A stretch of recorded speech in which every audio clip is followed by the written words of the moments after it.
أعوذ بالله من الشيطان الرجيم. بسم الله الرحمن الرحيم. يا بني اذهبوا فتحسسوا من يوسف وأخيه ولا تيأسوا من روح الله إنه لا ييأس من روح الله إلا القوم الكافرون. فلما دخلوا عليه قالوا يا أيها العزيز مسنا وأهلنا الضر وجئنا ببضاعة مزجاة فأوف لنا الكيل وتصدق علينا إن الله يجزي المتصدقين. اللہ رب العالمین نے فرمایا یا بنی اذهبوا فتحسسوا، اے میرے پیارے بیٹو تم جاؤ اور یوسف علیہ السلام کی اور اس کے بھائی کی پوری طرح تلاش کرو اور اللہ کی رحمت سے نا امید نہ ہو. یقیناً رب کی رحمت سے نا امید وہی ہوتے ہیں جو کافر ہوتے ہیں.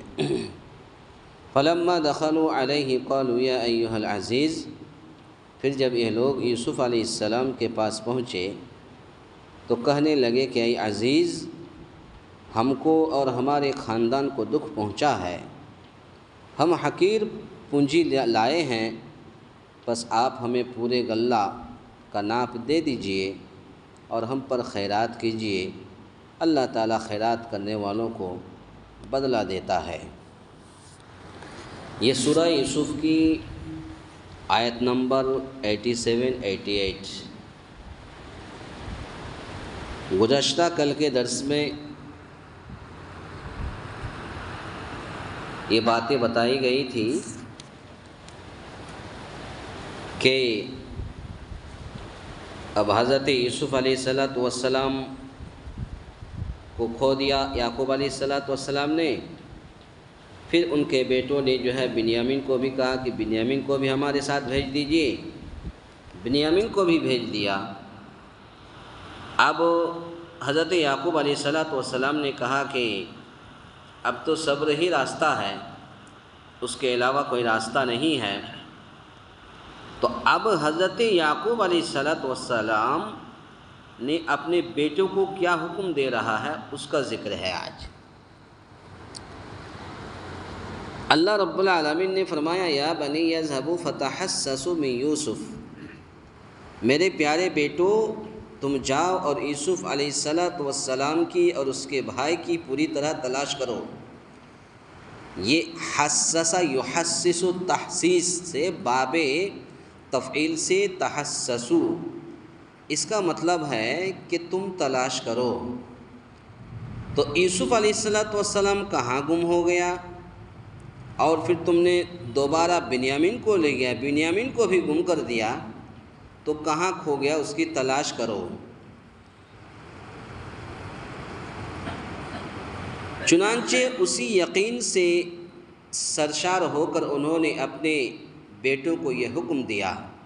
بہت ہی غمگین تھے حضرت یعقوب علیہ السلام اور غمگین کی حالت میں صبر بھی کر رہے تھے اور صبر کرتے ہوئے کہا اپنے بیٹے سے کہ جاؤ حضرت یوسف اور بنیامین کو جاؤ ڈھونڈو، تلاش کرو کہاں ہے.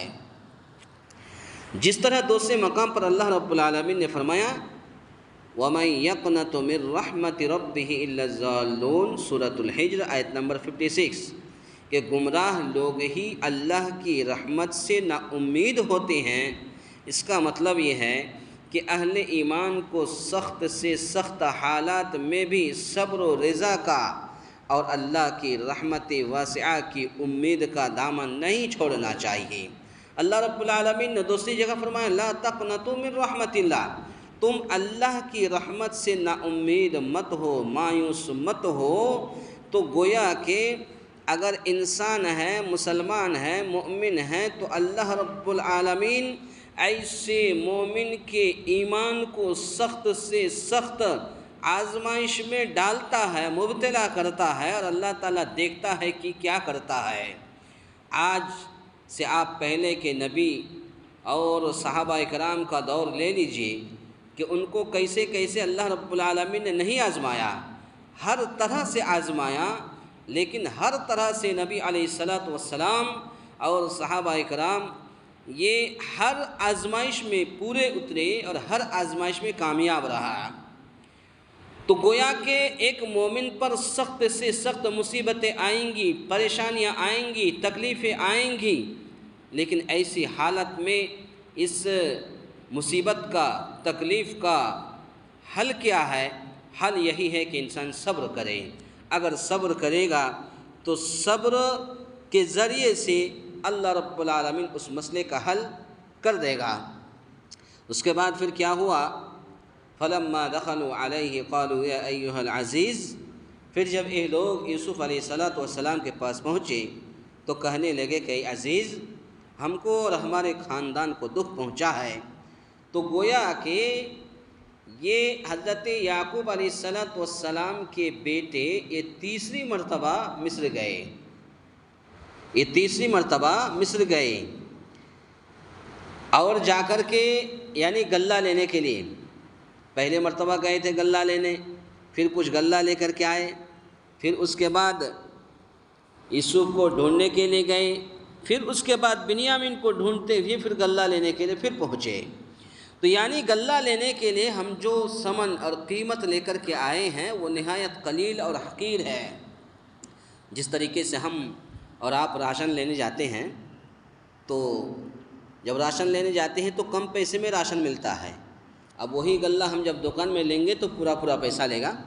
تو یہی چیز ان کے بھائی عزیز مصر یعنی حضرت یوسف علیہ السلام کے پاس گئے اور کہا کہ ہم تھوڑی سی پونجی لے کر کے آئے ہیں، اس کے بدلے میں آپ ہمیں غلہ دے دیجئے، وہ نہایت قلیل اور حقیر ہے۔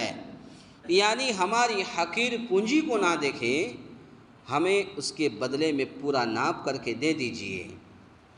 یعنی ہماری حقیر پونجی قبول کر کے ہم پر احسان اور خیرات کریں۔ اور بعض مفسرین نے اس کا معنی یہ کیے ہیں کہ ہمارے بھائی بنیامین کو آزاد کر کے ہم پر احسان فرمائیں۔ تو گویا کہ یہ بنیامین کو آزاد کرنے کے لیے یہ لوگ گئے تھے، حضرت یوسف علیہ السلام کے بھائی لوگ، اور کہا کہ بنیامین کو چھوڑ دیجئے، یا بعض لوگوں نے کہا کہ نہیں یہ ہماری حقیر پونجی ہے، اس پونجی کو قبول کر لیجئے اور قبول کر کے ہم پر احسان کیجئے اور خیرات کیجئے، یعنی ہمیں غلہ وغیرہ دے دیجئے۔ تو یہاں تک بات پہنچی۔ پھر اس کے بعد آگے کیا ہوا انشاءاللہ کل کے درس میں سنیں گے۔ اللہ تعالیٰ سے دعا ہے یا الہ العالمین ہم تمام مسلمانوں کو کہنے سننے سے زیادہ نیک عمل کرنے کی توفیق عطا فرمائے۔